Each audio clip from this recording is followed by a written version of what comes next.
നമസ്തേ മക്കളെ, എല്ലാവർക്കും സീറ്റ് ഹിന്ദിയിലേക്ക് സ്വാഗതം. നമ്മളിന്ന് 8ാം ക്ലാസ്സിൻ്റെ പേട് എന്ന കവിതയിലെ കുറച്ച് ഭാഗങ്ങളാണ് ഇന്ന് നമ്മൾ പഠിക്കാൻ പോകുന്നത്.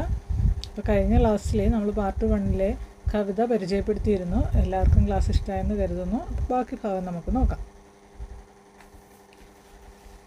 കവിത में पेड़ किन किन को सिलता है ചുൻകർ നീച്ചെ ലിഖി. കവിതയിൽ പേട് എന്തിനെയെല്ലാമാണ് തയ്ക്കുന്നത്?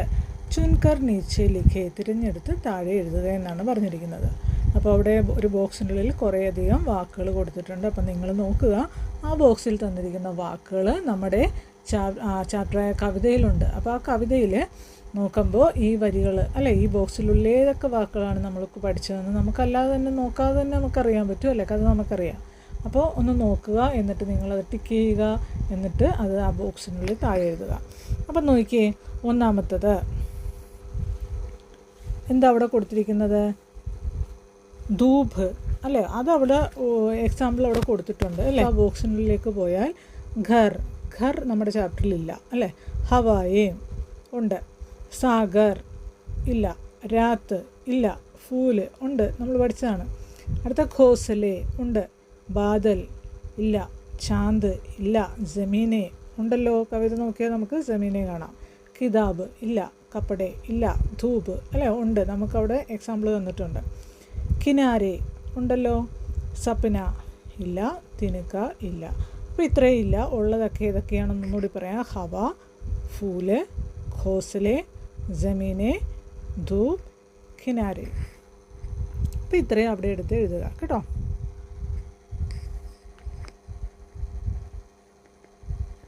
അടുത്ത് നോക്കിയാലോ, സംബന്ധ പഹചാനെ ഓർ ജോഡെ ബനായേം. സംബന്ധ പഹചാനേം എന്ന് പറഞ്ഞാൽ എന്താണ്? ബന്ധം തിരിച്ചറിഞ്ഞിട്ട് ജോഡെ ബനായേ എന്ന് പറഞ്ഞാൽ ജോഡിയാക്കുക. അപ്പം നമുക്ക് അവിടെ തന്നിട്ടുണ്ട് ഏതൊക്കെ വാക്കുകളാണ്? ധൂപ്, ധൂപ് നമ്മൾ പഠിച്ചു, വെയിലാണ്. അപ്പോൾ റൈറ്റ് സൈഡിലൊരു ബോക്സിൽ തന്നിട്ടുണ്ട്. അതിലേതാണോ ഇതിനോട് യോജിക്കുന്നത് അത് എടുത്ത് അവിടെ എഴുതുക. അപ്പോൾ എന്താണ് ധൂപ്? ധൂപ് എന്ന് പറഞ്ഞാൽ ചായ. അപ്പോൾ അത് നമ്മൾ എടുത്തെഴുതുന്നു. അടുത്തത് മിഠി, മിഠി മണ്ണ്, മണ്ണിന് ചേരുന്ന എന്താണ്? രംഗ്. പാനി ജലം അല്ലേ, അതിനേതാണ്? ആകാശ്. ഫൂൽ പൂവ്, അതിന് ചേരുന്ന എന്താണ്? പശ്മീനെ. അതെടുത്ത് എഴുതുക. ഇത് മനസ്സിലായല്ലോ. അടുത്ത് നോക്ക്, കവിതാസെ എ ആശയ വാലി പങ്ക്തിയാം ചുൻകർ ലിഖെ. കവിതാസെ എന്ന് പറഞ്ഞാൽ എന്താണ്? കവിതയിൽ നിന്ന്. ഏ ആശയ വാലി പങ്ക്തിയാം, ഈ ആശയം വരുന്ന വരികൾ. പങ്ക്തിയാം എന്ന് പറഞ്ഞാൽ വരികൾ. ചുൻകർ ലിഖെ, തിരഞ്ഞെടുത്ത് എഴുതാനാണ് പറഞ്ഞിരിക്കുന്നത്. അപ്പോൾ നമുക്ക് വരികൾ നോക്കാം. ധൂപ് കെ സിൽനെ സെ ഛായായേം ബിഖർ ഗയി ഹെ. ധൂപ് കെ സിൽനെ സെ അല്ലേ, വെയിലിനെ തുന്നിച്ചേർത്തപ്പോൾ എന്ത് പറ്റി? ഛായായേം ബിഖർ ഗയി ഹെ അല്ലേ, ഛായയേം ആ നിഴലുകൾ ബിഖർ ഗയി ഹെ ചിതറിപ്പോയി. അപ്പോൾ നിങ്ങളൊരു കാര്യം ശ്രദ്ധിക്കുക, ഇത് ഇമ്പോർട്ടൻ്റായിട്ടും ഇത് നിർബന്ധമായിട്ടും പഠിച്ചിരിക്കേണ്ട ഒരു കാര്യമാണ്. അപ്പോൾ എല്ലാ പരീക്ഷയ്ക്കും ചോദിക്കുന്നതാണ്. കവിത തന്നിട്ട് ഈ ആശയവാലി പങ്ക്തിയാൻ ചുൻകർ ലിഖെ എന്ന് പറയും, തിരഞ്ഞെടുത്തെഴുതാൻ പറയും. അപ്പോൾ നിങ്ങൾ നോക്കേണ്ടത് വരികൾ നോക്കുക. വരികൾ നന്നായിട്ട് വായിച്ച് നോക്കുമ്പോൾ ഇതിൽ ഈ ആശയത്തിൽ തന്നിരിക്കുന്ന അതേ വാക്കുകളൊക്കെയുള്ള വരികൾ നിങ്ങൾക്ക് എളുപ്പം തന്നെ കണ്ടെത്താൻ പറ്റും. ഇപ്പം നോക്കിയേ, ധൂപ് കെ സിൽനെ സെ ഛായായേം ബിഖർ ഗയി ഹെ. അപ്പം നമ്മൾ നോക്കുക, അതിലേതൊക്കെയാണ്? ധൂപുണ്ട്, സിൽനയുണ്ട്, ഛായായേം, ബിഖർ എന്നൊക്കെയുണ്ട് അല്ലേ. ആ വാക്കുകൾ നോക്കുക. എവിടെയാണ്? നമ്മുടെ ഫസ്റ്റ് പേജിൽ ആദ്യത്തെ അല്ലേ പേജിൽ തന്നെയുണ്ട്. ധൂപ് സിലീത്തോ ബിഖർ ഗയി, ഖത്തർൻ ഖത്തർൻ ഛായായേം എന്നുള്ള വരികളാണ് അല്ലേ. അപ്പോൾ അത് ടിക്ക് ചെയ്ത് വയ്ക്കുക, എന്നിട്ട് എഴുതുക. നെക്സ്റ്റ് നോക്കിയേ, പേടിനെ രംഗ് ഓർ സുഗന്ധ കി സിലായി കി അല്ലേ. പേട് മരം എന്താ ചെയ്തത്? രംഗ് ഓർ സുഗന്ധ കി സിലായി ഹേ. രംഗ് നിറം, സുഗന്ധ, സുഗന്ധിൻ്റെ മറ്റൊരു വാക്ക് നമുക്കറിയാം എന്താണ്? മഹക്ക് അല്ലേ. അപ്പോൾ ഇത്രയും വരുന്ന ഈ രണ്ട് വാക്കുകൾ വരുന്ന വരികൾ നോക്കിയാൽ സെക്കൻഡ് പേജിൽ അല്ലേ, കവിതയുടെ സെക്കൻഡ് പേജിലുണ്ട്. എവിടെയാണ്? രംഗ് മഹക്ക് കി ഹുയി സിലായി, ഫൂല് സിലേ പശ്മീനെ. ആ വരികളാണ്. അത് ടിക്ക് ചെയ്യുക, എന്നിട്ട് എഴുതുക. നെക്സ്റ്റ്, പേടിനെ മിഠി രംഗ് ഹവ ഓർ പാനി കോ തരാശക്കെ ജോഡാ ഹെ. അത് കേൾക്കുമ്പം തന്നെ അറിയാം അല്ലേ, 4 എണ്ണം. മിഠി രംഗ് ഹവ ഓർ പാനി, അത് വരുന്ന വരികൾ എവിടെയാണുള്ളത്? സിമ്പിളാണ് അല്ലേ. മിഠി രംഗ് ഹവ പാനി കോ ജോഡ് ദിയ തരാശ്. അതങ്ങോട്ട് ചെയ്യുക, എന്നിട്ട് എഴുതുക. നെക്സ്റ്റ് പേടിനെ പ്രത്യേക ഫലമേ അപ്ന സ്വാദ് ബറാഹെ അല്ലേ, പേട് അല്ലേ, പ്രത്യേക ഫൽമേ പ്രത്യേക പഴങ്ങളിൽ പ്രത്യേകമായിട്ട് എന്താണ് അപ്ന സ്വാദ് ബറാഹെ, തൻ്റെ സ്വാദ് നിറച്ചിട്ടുണ്ട് എന്ന് പറയുന്നുണ്ട് അല്ലേ. ആ വരികൾ ഏതാണ്? ആമുമേ ആമുക്കേ സ്വാദ് സിലേഹെ അല്ലേ, മാങ്ങയിൽ മാമ്പഴത്തിൽ മാമ്പഴത്തിൻ്റെ സ്വാദ് നിറച്ചിരിക്കുന്നു. ജാമുൻമേ ജാമുൻ അത് നമ്മൾ പഠിച്ചതാണ് അല്ലേ. അപ്പോൾ അത് എഴുതുക. അപ്പോൾ ഇതാണ് ആ വരികൾ, അതും അവിടെ എടുത്ത് എഴുതുക. അപ്പോൾ ഇത് എളുപ്പമാണ്. അപ്പോൾ നിങ്ങൾ കവിത തരുമ്പോൾ എപ്പോഴും നന്നായിട്ട് വായിക്കുക, ആശയം വായിക്കുക, എന്നിട്ട് അതിലെ വാക്കുകളും അല്ലെ ആ അർത്ഥം വരുന്ന വരികൾ ഏതാണെന്ന് കണ്ടെത്തി എഴുതുക. ഓക്കെ. നെക്സ്റ്റ് शब्द का आपसी संबंध पहचाने सिले या सिली से पूरा करे എന്നാണ്. അവിടെ നോക്കിയേ, സിലെ യാ സിലി അല്ലേ, സിലിയും അല്ലേ, ഈ ചിഹ്നവും കുത്തുക ലാസ്റ്റ് കൊടുത്തിരിക്കുന്നത്. ആദ്യത്തെ എ ആണ്, എക്ക് മാത്രം ചേർത്തിട്ട് എഴുതിയിരിക്കുന്നതാണ് സിലെ.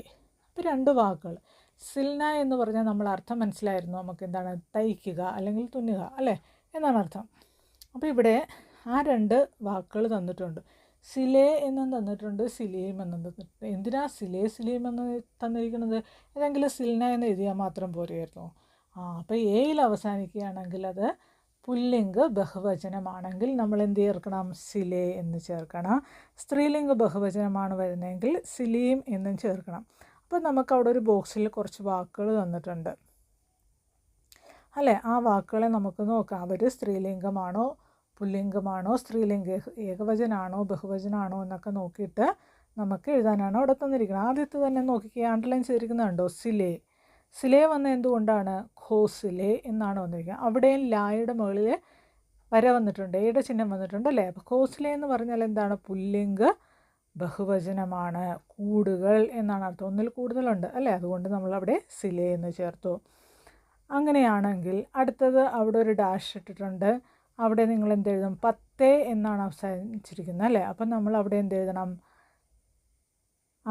എന്തെഴുതണം? നിങ്ങൾ തന്നെ പറ. എയിലാണ് അവസാനിച്ചിരിക്കുന്നത് അല്ലേ, അതുകൊണ്ട് നമ്മൾ അവിടെ എന്തെഴുതണം? സിലേ എന്നെഴുതണം. അടുത്ത് നോക്കിയേ, സിലീം ഹവായേം എന്നാണ്. ഹവായേം എന്ന് പറഞ്ഞാൽ കാറ്റുകൾ, ഒരുപാട് ഉണ്ട് അല്ലേ, കാറ്റുകൾ എന്നാണ് അവിടെ. ഹവ എന്ന് പറഞ്ഞാൽ അത് സ്ത്രീലിംഗമാണ്. അപ്പോൾ ഹവായ എന്ന് പറയുമ്പോൾ സ്ത്രീലിംഗ ബഹുവചനം വരുന്നത് കൊണ്ട് അവിടെ സിലീം എന്നാക്കി. ഈയുടെ ചിഹ്നം ഒരു കുത്തും കൂടി വേണം. അപ്പോൾ അങ്ങനെയാണെങ്കിൽ നെക്സ്റ്റ് കോളത്തിൽ തന്നിരിക്കുന്നത് എന്താണ്? കലിയാം. കലിയാം യാമിലാണ് അവസാനിക്കുക, അപ്പോൾ ബഹുവചനാണ്. അപ്പോൾ അതുകൊണ്ട് അവിടെ എന്ത് വരും? സിലീം എന്ന് വരും. അടുത്തത് സിലേ കിനാരെ. സിലേ കിനാരെ. കിനാരെ എന്നുള്ളത് എയിലാണ് അവസാനിക്കുന്നത്, അതുകൊണ്ട് അതേതാണ്? സ്ത്രീലിംഗ ആണോ? അല്ല, പിന്നെന്താണ്? പുല്ലിംഗാണ് അല്ലേ. അപ്പോൾ എല്ലാം അങ്ങനെ ആകണമെന്നില്ല, എന്നാലും കൂടുതലും എയിൽ വരുന്ന എല്ലാം സ്ത്രീലിംഗ പുല്ലിംഗ ബഹുവചനമായിരിക്കും. അപ്പോൾ കിനാരെ സിലേ. അങ്ങനെയാണെങ്കിൽ അടുത്ത കോളത്തിൽ നദിയാം. നദി എന്നുള്ള സ്ത്രീലിംഗാണ് അല്ലേ. നദിയാം എന്ന് പറഞ്ഞാൽ നദികൾ, അപ്പോൾ അത് സ്ത്രീലിംഗ ബഹുവചനാണ്. അതുകൊണ്ട് നമ്മളിവിടെ എന്തെഴുതും? സിലേ എഴുതുമോ സിലി എഴുതുമോ? സിലിയും എഴുതുമോ അല്ലേ. അടുത്തത് എന്താണ്? സിലീം ജമീനെ. അവിടെ നോക്കി കുറച്ച് മുമ്പ് പറഞ്ഞ പോലെ എ ചിഹ്നവും കുത്തുമുണ്ട്. ജമീനെ, അപ്പം നിങ്ങൾ ഓർക്കും പെട്ടെന്ന് ജമീനെ എന്നുള്ളത് ഏതല്ലേ ടീച്ചർ പറഞ്ഞത്, അപ്പോൾ അത് പുല്ലിംഗ ആകാം എന്ന് പറയും അല്ലേ. അപ്പം നമ്മൾ അതിൻ്റെ അർത്ഥം കൂടി ഒന്ന് നോക്കണം അല്ലേ. ജമീനെ എന്ന് പറഞ്ഞാൽ ഭൂമി, മണ്ണ് എന്നൊക്കെയാണ് അല്ലേ. ഭൂമി എന്ന് കേൾക്കുമ്പോൾ നമുക്കറിയാം എന്താണ്? പുല്ലിംഗമായിരിക്കുമോ സ്ത്രീലിംഗമായിരിക്കുമോ?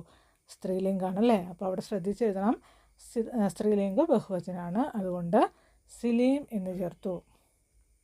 അങ്ങനെയാണ് നെക്സ്റ്റ് കോളത്തിൽ ഡാലിയാം അല്ലേ. ഡാലിയാം യാമിലാണ്, അത് സ്ത്രീലിംഗമാണ്. ഡാലിയാം എന്ന് പറഞ്ഞാൽ എന്താണ്? ബ്രാഞ്ചസ് അല്ലേ, ചില്ലകൾ. അപ്പോൾ അതുകൊണ്ട് അത് എന്താണ്? സ്ത്രീലിംഗമാണ്. അപ്പോൾ നമ്മളവിടെ സിലീം എന്ന് തന്നെ ചേർക്കണം. അപ്പോൾ ഇത് മനസ്സിലായല്ലോ, നോട്ട് ചെയ്ത് വെക്കുക. എയിൽ അവസാനിക്കുന്നത് എപ്പോഴും എന്തായിരിക്കും? പുല്ലിംഗ ബഹുവചനായിരിക്കും. അപ്പോൾ നമ്മളെപ്പോഴും ആദ്യത്തെ വാക്കിൻ്റെ കൂടെ തന്നെ എ ചേർത്ത് കൊടുക്കുക കേട്ടോ. രണ്ടാമത്തത് യാം എന്നൊക്കെ വരികയാണെങ്കിൽ എന്തായിരിക്കും? അത് സ്ത്രീലിംഗമായിരിക്കും. അപ്പോൾ അവിടെ സ്ത്രീലിംഗ ബഹുവചനം വരുമ്പോൾ റൈറ്റ് സൈഡിൽ ഈക്ക് മാത്രമേ കുത്തുവിട്ട് കൊടുക്കുക. അപ്പോൾ സിലീം അല്ലേ. വേറെ ഏതെങ്കിലും വാക്കുകൾ വന്നാലും ചിഹ്നം ഇതുപോലെ നോക്കിയിട്ട് എഴുതുക. അപ്പോൾ ഇത് മനസ്സിലായെന്ന് കരുതുന്നു. അപ്പോൾ നമുക്ക് അടുത്ത ക്ലാസ്സുമായിട്ട് അടുത്ത ക്ലാസ്സിൽ കാണാം. അടുത്ത ക്ലാസ്സിൽ നമുക്ക് ഇതിലെ ക്വസ്റ്റ്യൻ ആൻസറുകൾ നോക്കാം കേട്ടോ. അപ്പോൾ ധന്യവാദം.